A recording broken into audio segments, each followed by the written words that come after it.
ஈரானுக்கு இணையாக பாகிஸ்தானும் இஸ்ரேலுக்கு அச்சுறுத்தலாக உருவாகியுள்ளதாக முன்னாள் இஸ்ரேல் பிரதமர் எச்சரிக்கை விடுத்துள்ளார். இஸ்ரேலின் கட்டுப்பாட்டில் உள்ள முக்கிய நகரமான ஜெருசலமில் அமெரிக்க யூத அமைப்புகளின் தலைவர்கள் மாநாடு நடைபெற்றது. இந்த மாநாட்டில் இஸ்ரேல் முன்னாள் பிரதமர் நஃப்தாலி பென்னட் கலந்து கொண்டார்.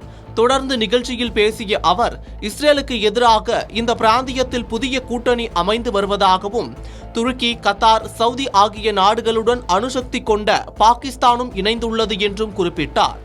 மேலும் இந்த கூட்டணி இஸ்ரேலுக்கு பெரும் அச்சுறுத்தல் என்றும், இந்த கூட்டணி இஸ்ரேலுக்கு எதிரான விரோத போக்கை தூண்டிவிடுவதாகவும் குறிப்பிட்டுள்ளார்.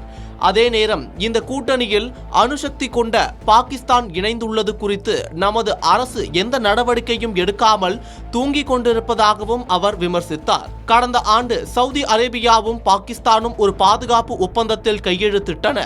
அதேபோல இந்தியாவுடனான ஆபரேஷன் சிந்தூர் மோதலின் போது துருக்கி பாகிஸ்தானுக்கு பல்வேறு ராணுவ உதவிகளையும் செய்தது.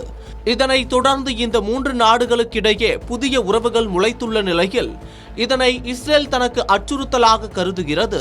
ஏற்கனவே துருக்கி மற்றும் இஸ்ரேல் இடையே உறவுகள் மோசமடைந்துள்ள நிலையில் இந்த கூட்டணியில் அணு ஆயுதம் கொண்ட பாகிஸ்தான் இணைந்துள்ளது இஸ்ரேலின் பாதுகாப்புக்கு அச்சுறுத்தல் என அமெரிக்க யூத அமைப்புகளின் தலைவர்கள் மாநாட்டில் விவாதிக்கப்பட்டுள்ளது.